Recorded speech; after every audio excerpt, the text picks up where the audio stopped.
ഇയാൾക്ക് പഞ്ചായത്തിലെ ഹരിതകർമ്മസേന എന്ന നിലയിൽ അഭിമാനമുണ്ട്. പക്ഷെ ഒരു കാര്യം പറയാൻ വയ്യ, ഹരിതകർമ്മസേന എന്ന നിലയിൽ എല്ലാവരും ഞങ്ങൾക്ക് നല്ല രീതിയിൽ തരുന്നെങ്കിൽ പോലും ഞങ്ങൾക്ക് സ്ഥിരമായ ഒരു ശമ്പളം ഞങ്ങൾക്ക് ഇതുവരെ കിട്ടിയിട്ടില്ല.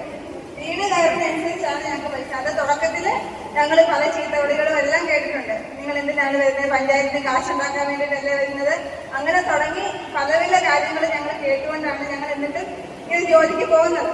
പക്ഷേ ഇപ്പോഴും ഞങ്ങൾക്ക് പഞ്ചായത്തിന് ശമ്പളം ഉണ്ടോ എന്ന് ചോദിച്ചാൽ ഇല്ല. നമ്മൾ വീട് കയറുന്നതനുസരിച്ചാണ് ഞങ്ങൾക്ക് ശമ്പളം ഉള്ളത്. എന്നിട്ട് ഞങ്ങളോട് പറയുന്നുണ്ട്, ഇത് പഞ്ചായത്തിന് കാശുണ്ടാക്കാൻ വേണ്ടിയിട്ടല്ലേ നിങ്ങളിങ്ങനെ വരുന്നത്, എന്തിനാണ് ഇതിന്? അപ്പൊ ഞങ്ങൾ പറയുന്നുണ്ട്, അതല്ല, ഞങ്ങൾക്കാണ് ഈ ശമ്പളം, ഈ പൈസ പിടിക്കാൻ ഞങ്ങൾക്കാണ് എന്ന് പറയുന്നുണ്ട്. എല്ലാ കമ്മിറ്റിയും ഹരിതകർമ്മസേന പറയുന്നുണ്ട്, ശരി നിങ്ങൾ എന്ത് വെറുതെ തന്നെ വരുന്നത്, നിങ്ങൾ എന്തിനു വേണ്ടിയിട്ടാണ് വരുന്നത്? ഞങ്ങൾ വീട് കയറുന്നത് മാത്രം ഞങ്ങളുടെ ജോലി കഴിയുന്നില്ല.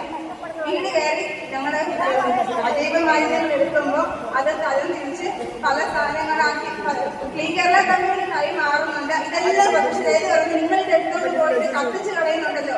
ഞങ്ങളത് കത്തിക്കാൻ വേണ്ടിയിട്ടല്ല, ക്ലീൻ കേരള കമ്പനിയുടെ ഞങ്ങൾ എനിക്ക് വരെ കാണിച്ചു കൊടുക്കുന്നുണ്ട്. ക്ലീൻ കേരളയുടെ എന്താണ് കൊണ്ടുപോകുന്നത്, അങ്ങനെ എല്ലാ കാര്യങ്ങളും കാണിച്ചു കൊടുക്കുന്നുണ്ട്. അപ്പൊ പറഞ്ഞാൽ ഞാൻ കാണിച്ചു, നിങ്ങൾ പഞ്ചായത്തിൽ നിന്ന് ശമ്പളം അറിയണം. അപ്പൊ ഞങ്ങളുടെ പഞ്ചായത്തിൽ മാത്രമല്ല ഹരിതകർമ്മസേന ഉള്ളത്, കേരളത്തിലെ എല്ലാ ജില്ലയിലും ഹരിതകർമ്മസേന ഉണ്ട്.